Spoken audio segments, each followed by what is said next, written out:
AK-47, 9s, Mac 11s, choppers with extendos by convicted felons. Pull out the stick if you must, turn you into dust. Don't know about you, it's crunch time, call me Captain Crunch. I ride with slum niggas who's money hungry. Don't go to acting funny, honey, turn you into mummies. Been trying to stay humble and hit for 10 figures. My money on the mission, it's trying to get richer. What's up? What's up? What's poppin'? Hey, it's your boy Nate Dogg 916 coming at you live from Sacramento. Hey, y'all know what it is, man. Hit that like, hit that subscribe, and hit that notification bell if you want to keep watching this fire content, man. And if you want to, you got something you want me to talk about or somebody you want me to talk to, go in the comments below. Let me know who they are. Tell them that my Instagram, Nate.Dog916 or Sandman2788, and we're going to definitely be at them. But today, today we back at you with another one, man. First and foremost, without further ado, man, what they call you, where you from, sis?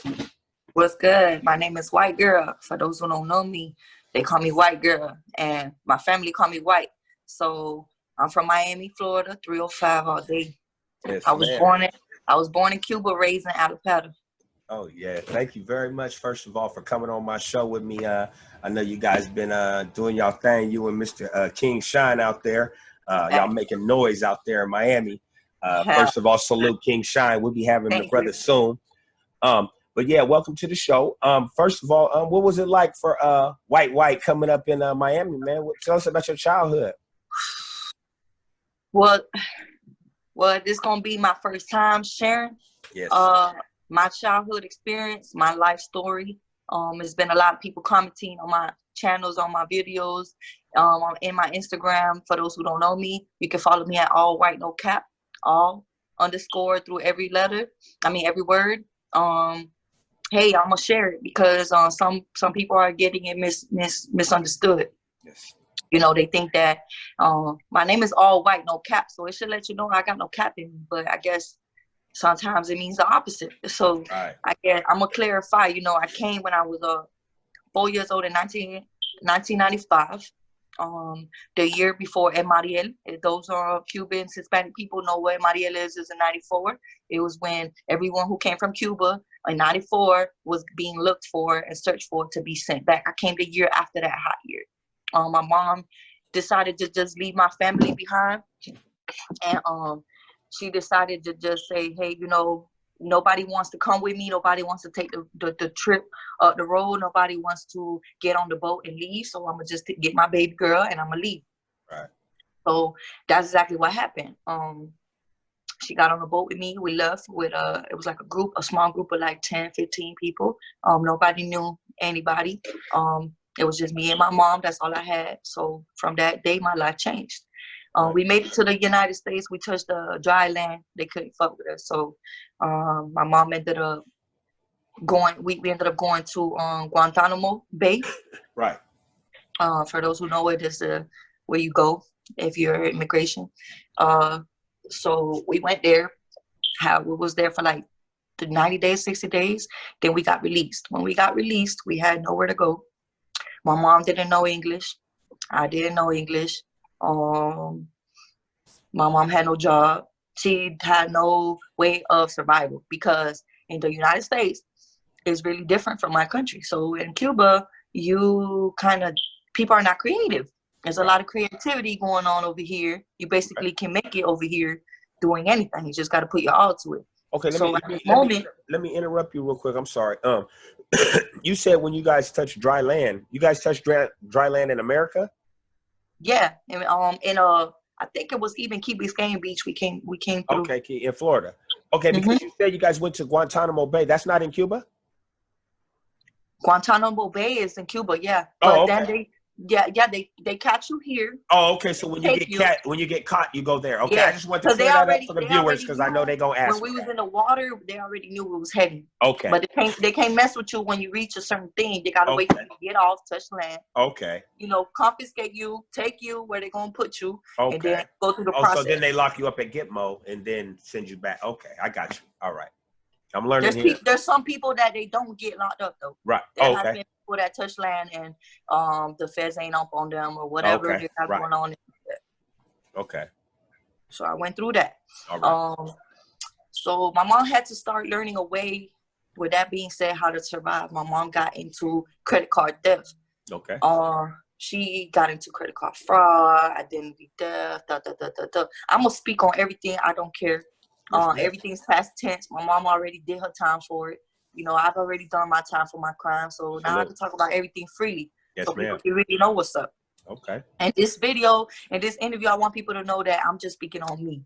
Right. You know, King Stein is his own self. I've been with him for 14 years, but he's his own self. I have my own history, my own growing up. I went through my own struggles. So with that, my mom started getting into that, and she met the wrong group of people. And one thing led to another, and she got arrested for manslaughter, identity theft, and a couple more charges got picked up. I will never forget that day. I was 9 years old. I believe it was like September 9, 2002. I was like 9 years old or 10. It's really like fadey, because like I smoke a lot of bud, so my memory is a little fadey. But when you go through traumatic things in life, they fade just like that. Right. You know, it's so I remember the people coming in on the SWAT team. They came in, kicked down the door, came looking for my mom, laid me down, bomb. They hit my mom. They did a lot of things. And mind you, we when this happened, we've already been here a little bit. My mom was already established. My mom was a plug. My mom was someone who you consider a plug. A plug is someone who is got connections. They got money. My mom was that person. My mom was that, you know, woman. She fought for me. I was a princess. I was her princess. I was a mama's girl. I slept with my mom in the bed till I was like 10. You know, salute to the single moms, man. Salute to the single moms, man. Yeah, like my mom. It was no boyfriend, no none of that. Like if she seen a dude, it was outside the home. My mom was a good mom, great mom. Hey, so that day affected me. You know, that day changed me, changed who I was. I was a mama's girl, like I said, and now today I'm far from that. I'm not a mama's girl. So they took me to a shelter. First they took me to a detective, you know, of course, blah, blah, blah, blah. Because they took my mom in the SWAT truck, and I never saw her again. You know what I'm saying? So they took me to the shelter. Yeah, no. I fucked my mom and I out. Okay, my mom ended up doing 6.5 years. Okay. You know, jumped out. She did it in the annex on everybody know the annex in Alapata over there by Overtown in Miami. It's already closed down. It's an old school jail, but that was for the women. Okay. I did time there too when I got locked up. And then it closed down and I got shipped. But I went to Broward too. For those who don't know Broward CI before it got closed down too. Okay. So I went to the shelter. Let them know this shit. Yeah, I went to the shelter. Bam. I'm in the shelter. In this shelter, foster home. Shelters are for people. Let me explain the difference. Shelter are for people who kids of any age, women and both girls and boys of any age who don't have their parents, but their parents haven't lost full custody of them. So it's considered a shelter. They're just sheltering your child. If you have a child and the child's in foster care, it's because the child lost any kind of communication with the parent, and the parent lost custody of the child. So now the child is up for adoption. Okay. For my California viewers, that's the receiving home as opposed to the foster care. I understand exactly what you mean. Okay, yeah. So I was a foster child because my mom, I'll tell y'all some fucked up thing that happened to me. So while I'm in this shelter, in this foster home, I'm actually waiting on my mom. Because mind you, I was young. I ain't know what was going on. You know, I remember what happened that night. I got to clarify that night. What my mom did and the manslaughter charge she caught. Somebody died. A lot of things happened. I won't talk about that. I seen it happen. I know what happened. I'm not going to talk about that. But anyways, I was affected. So I'm trying to figure out where's my mom. You know, why she ain't come. Why I don't want to talk to nobody. At this point, I was that child that didn't talk. Yeah. I was like that. The child services case managers come holler at me and they're like, hey, how are you? And, you know, they're trying to get to know me and what I like and all this. For holidays like Christmas and birthdays, they do a lot of things for the kids there, special, just to make it special. But it's nothing too special. You feel me? They get a bunch of donated toys, and they just give you whatever the people got. But hey, that's a good thing. But shelters and foster home, I will be revealing the truth about it. Yeah. It ain't sweet. There's a lot of abuse goes on. There's a lot of rape, a lot of molestation going on, a lot of running away, a lot of misplacement. They're just placing kids anywhere that they can just put the kid to fit in, and they don't really care where the kid's really going at. See, in the black and white, it say that they're going to a good home because this home don't have no priors, no convicted felonies, no. See, when you adopt a child, you can't have none of that going on. But that doesn't make that home a good home or a stable home, right? So, in my luck, I get to tell y'all this. I get to share this with y'all. So I guess today I'm blessed for being able to tell y'all, but I ended up being one of those unlucky kids. So my mom comes to see me though, like 4 months after being in the shelter. I'm already being I'm already under review. My mom's already going into the children and family court. She already lost my custody. And nothing she could do. So she comes to see me. She tells me, hey, look, I'm out on bond. You know, I don't know if they're going to snatch it, you know, but I wanted to come see you. I don't know what's going on. This ain't my fault. I love you. You know, I'm going to try to find a home for you so that they don't ship you too far off where I can't see you. I said, all right. My mom found a friend. Her name is Giirl Perez. That's why I gave my last name. My name is Kenya Perez, for those who don't know. Perez is my adopted last name. My original name, you know, from birth, my mom was Kenya Gloria Cruz, for those who want to, you know, do some research. So, yeah, that happened. Bam. She left the Vizzo booth. She said she'll be back next week. I never saw my mom again till she got out of prison. So, I mean, out of jail. Because, see, the thing with my mom is that she did all her time in the annex. She fought her case. She never pleaded. It was just her and her Cody. Nobody talked. Nobody told. They did them years, and then they CTS them when they got off. I'm not proud that she got off for what she did. Hey, there's a lot of things that happened. I don't want nobody to misjudge what I said. You know, not that she got away with murder. Nobody deserves to die. But how the incident happened, it was all a big accident. Wrong place, wrong time. That's what happened to her mom. She was with the wrong people. You know, she's not the actual person who did it, but she was around, and that's how it works. For What those is who don't, you there, you're going down too. For those who don't know, what does CTS mean? CTS is credit time served. Oh, okay. Meaning, if you have a case, this goes for the whole world because I've been to prison twice. Okay. I've been to a Wildcat. I've been to DJJ. So if you go to jail for any reason, whether you're guilty or not, hey, the best thing you want to do is plead no contest. That means you're not pleading guilty. You're not pleading that you're not. You're just not saying nothing, and you just letting them know whatever y'all got, y'all come show it to me, and y'all do what y'all do. Do y'all job. Right. I ain't gonna help y'all do your job. Just do your job. So that's what it means. It means when they can't find nothing, and they're like, we're tired of trying to bust her and squeeze her. They squeezed my mom for 6.5 years, and she still ain't taught. So they was like, the judge that day in court released her without her knowing she was gonna be released. That's the thing. She was supposed to not be released. She called me. She's like, I'm outside. Come get me. I was already thugging. I was already on my own, so I came and slid up on her. I was already 17 or 27. Okay. So anyways, I left. My mom tells me she gonna find a home for me, so she hits up these people that we grew up with. Giirl, the lady I told you about. Giirl was a home and a family of 4. It was her husband William, my adopted big brother or whatever, Rainey, and then his sister Leilani. It was us 4. It was them 4 and me. But I'm the new member. I'm the little puppy. I'm the black sheep, you know, because I'm not the blood in them. Yeah. Mind you, these people, he's I think he was like 13 or something because he's older than me, and then his sister's older than him, so she was like 19. But these people are grown. Right. They brought me into a family where these people was like already stuck up, you know, they was already like, who is this? You know what I'm saying? But the mom knew my mom.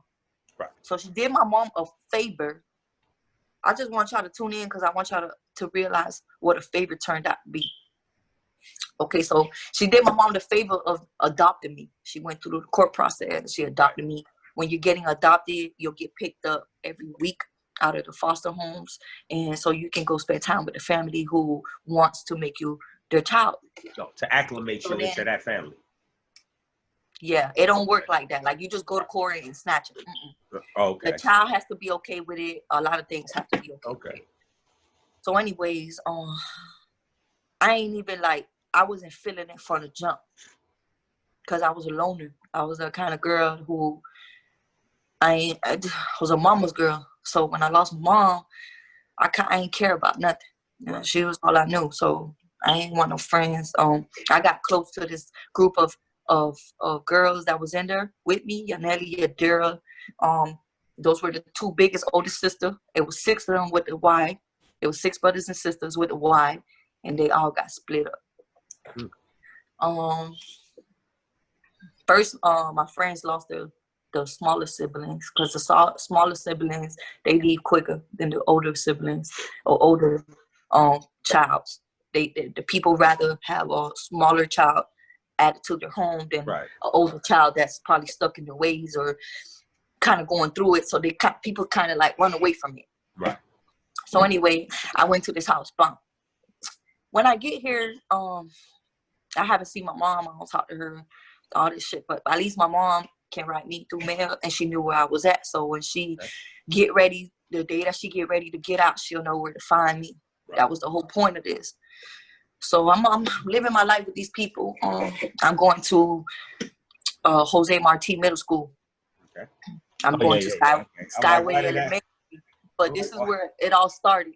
Right. It all started in Jose Marti Middle School. That's the continuation middle school, right? No, it's not. It's a oh yeah, now it is. It has up to I think up to I think it has up to 12. See, I left that school. I only did 2 years in that school, and my life was never stable. Okay. You see, I went from school to school. I went to Lake Stevens in Miami Lakes. I went to Skyway Elementary, I think by Carol City. I went to Booker T. I went to Miami Jackson. I went to Gorman. Yeah. I bounced all the way around. I went to Ben Shepherd. I mean, no, not Ben Shepherd.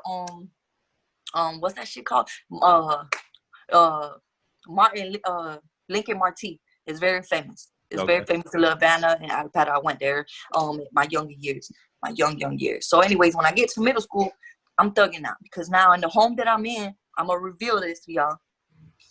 There's a lot of abuse going on. Right. You know, they done got comfortable with me. I'd already done been there. I think right now, by this time, I was there like 2 years already or 3. This is the home with Miss the Perez's? Yeah. This is the home I was in. Oh, okay. See, to this day, I want everybody to know I don't know where he is. I don't know where the family is. I don't know where the brother is. I don't know where my adopted dad is. They're not my family. I don't consider them my family. I don't wish them no harm. I appreciate whatever good they did, but it doesn't override all the bad they did to me. So I don't fuck with them. I don't know where they at. I ain't pressed charges. I ain't do none of that. I just ran away from home at 14. They never came back. Anyways, so at this time, they're getting comfortable. I'm catching a fucking bus, a train, walking to school while my adopted older brother, he got a car, he gets dropped off, you know, all this like he's better than me shit. I start seeing all this shit going on, and my the adopted brother starts trying to go in my room at night. How old are you? At that time when he first started taking advantage of me, I was 11. So yeah, anyways, but I'm gonna tell y'all how it played out though, because some people see, I'm not trying to share my story like he's some kind of like, oh, and I'm a victim. No, I want y'all to know how it went down. Right. Not related, we're not real family members. So I was a virgin. I ain't never knew nothing about a boy or nothing like that when this was happening. You feel me? I was going to middle school and I was like interacting with people. I was in the hood. I was in the streets, but I wasn't sleeping around. I was still a kid, man. Right.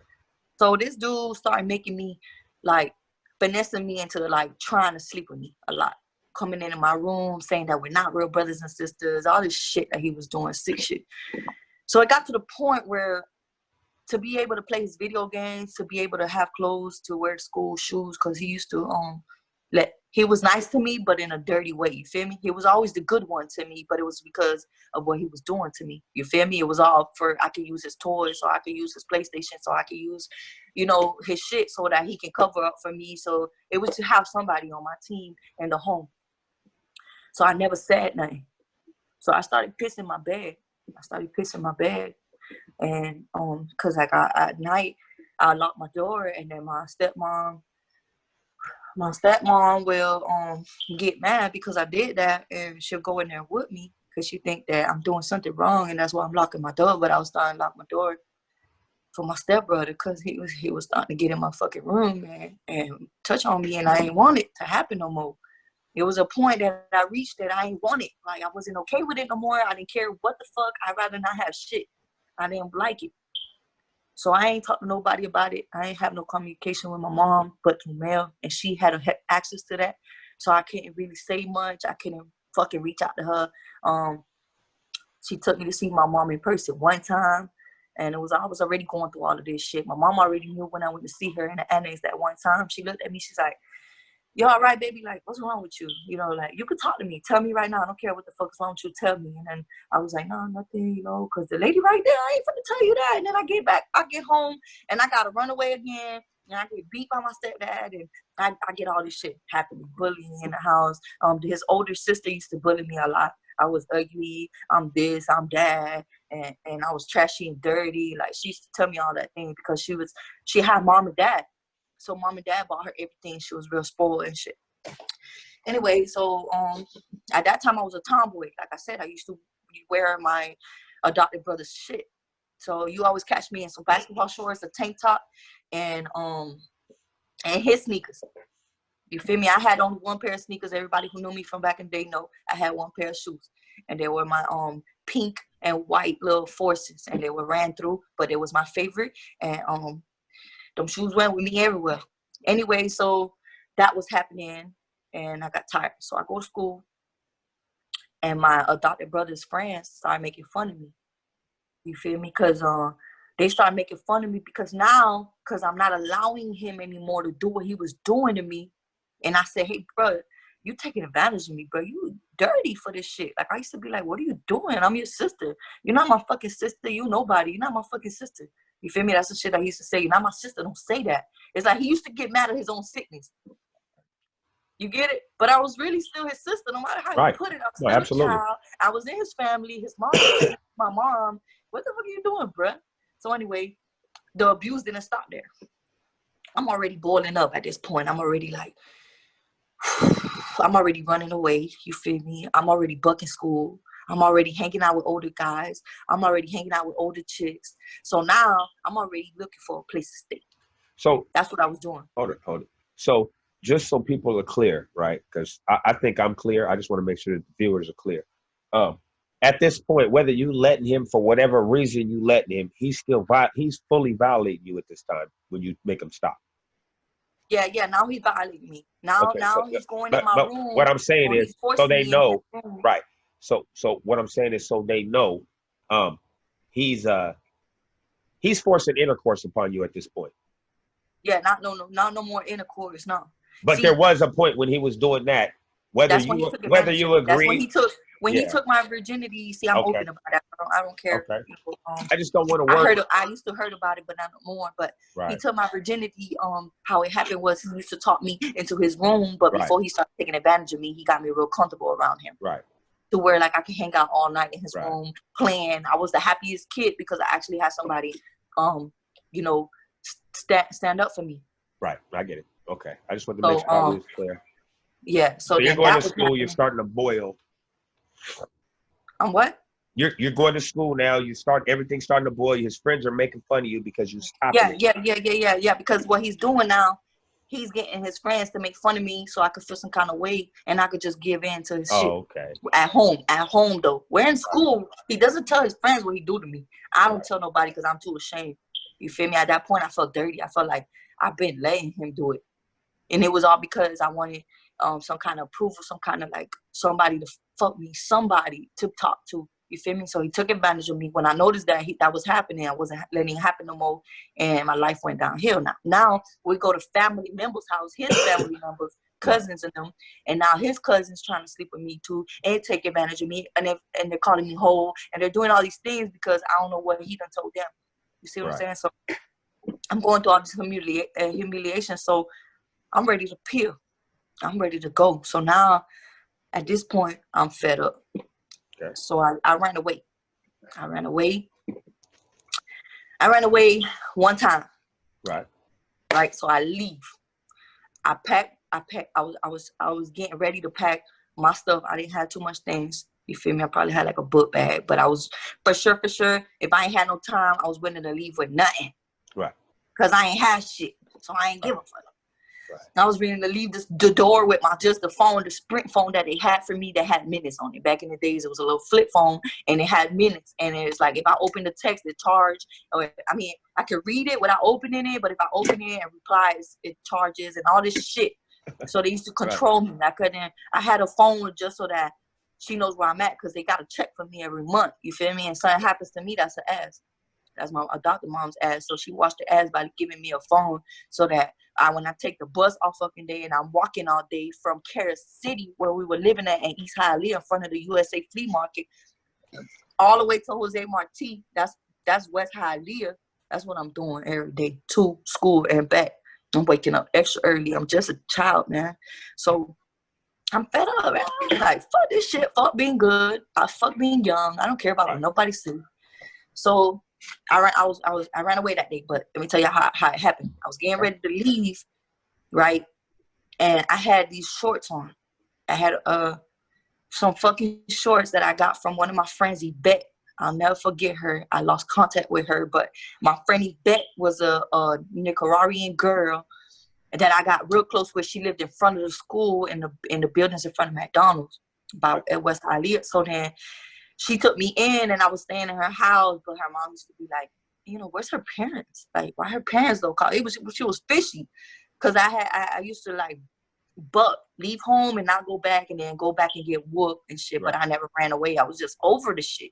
Right. And this day I was getting ready to run away and I had the shorts that she lent me. And so they were kind of a little tight and it was kind of a little short. Right. You feel me? But it was all I had. It was my friend lent me it and I liked it. I was young, so I was taking into new things. I liked it. I was like, damn, about time I take these big ass shorts off because I was like a tomboy. Yeah. So my stepmom calls me a hoe and she starts whooping on me. I'm in the living room because I had rules. I had shit I had to be done. The rice had to be done when she got from work, and my stepdad used to my adopted dad used to drive truck.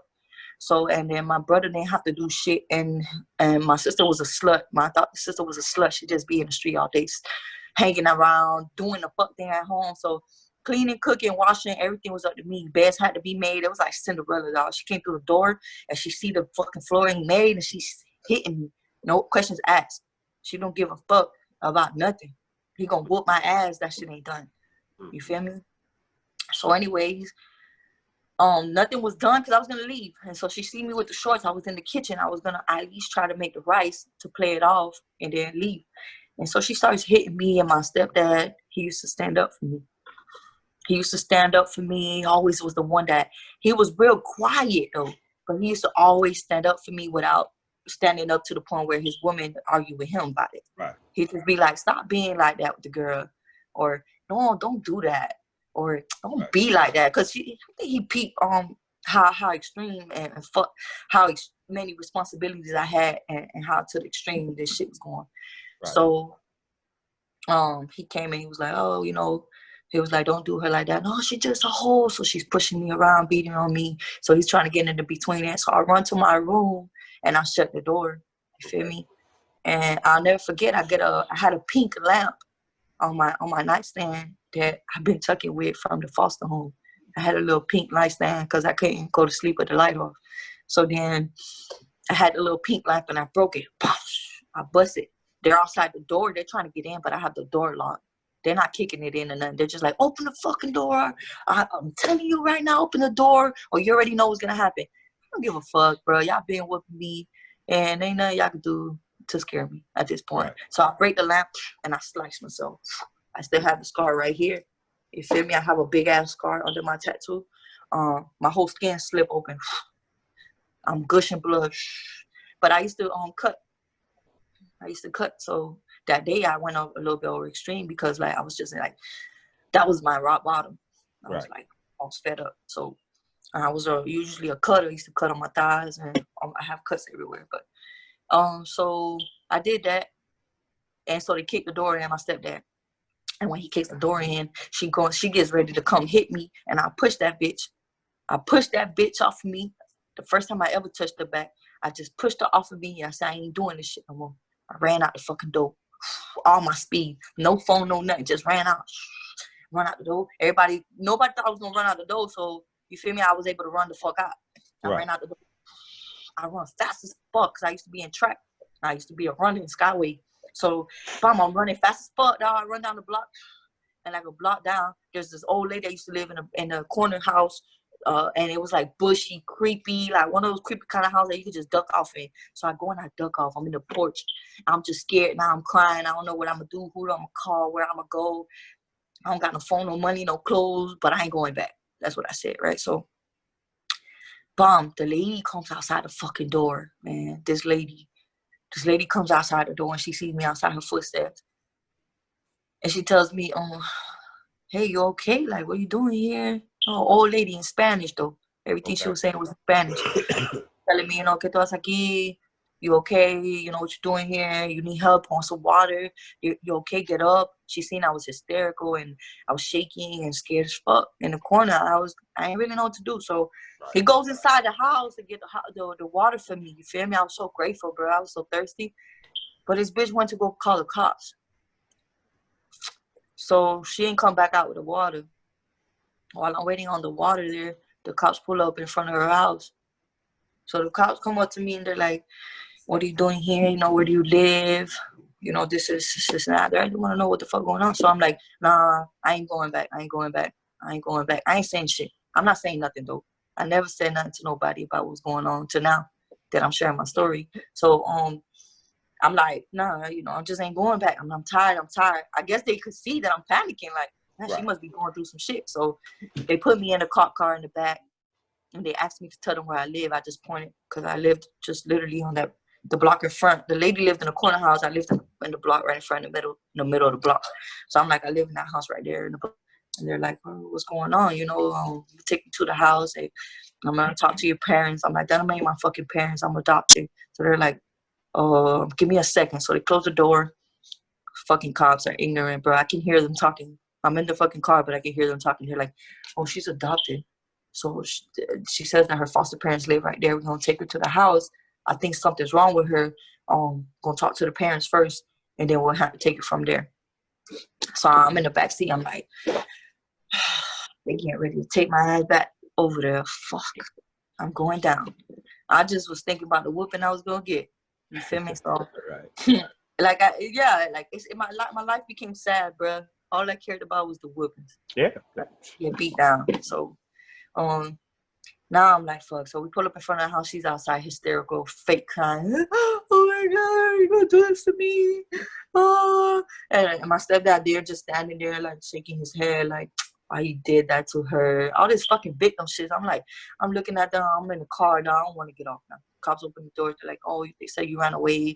And you've been, that you pushed your stepmom and you've been out of control. And I'm like, man, y'all just take me back to my foster home. Take me back. I don't want to be with this family no more. But it don't work like that. So the cop was like, look, man, I could do this. You don't really want to go in there? I'll take you back to the shelter. And you just have to start the whole process over. But I can't promise you that you won't go to another home. You just going to end up going through it all over again. I'm sorry. The cop tells me that. And I'm like, and what made me make this decision, you feel me? I stayed. I got off the car. I stayed. But the only thing that made me make that decision was my mom. That was the only way that my mom would know where I'm at, remember? She was like, I'm going to find a home for you, and that's how I'm going to know where you're at. Yep. That shit stuck with me. So, yeah, we did that. And I went back. The shit continued, but now it got worse. I left on a trip with my stepdad because he talked me into going with him. He was a truck driver to Georgia. And he had one of the little beds in his truck in the back. He had like a little bunk there. Yeah, so hang there and shit and just take off with him. I needed a break, so he told my stepmom that he was gonna take me and that, you know what I'm saying, like he stood up for me. He's like the child needs a break. You feel me? So I go with him, and on the trip that we was already getting there now. We already been on the road for hours. We hanging out. That's what introduced me to weed. Been smoking with my adopted dad since I was 9. So I'm smoking weed with him. We hanging out. This nigga tries to kiss me. He kisses me. Just disappointment after disappointment, right?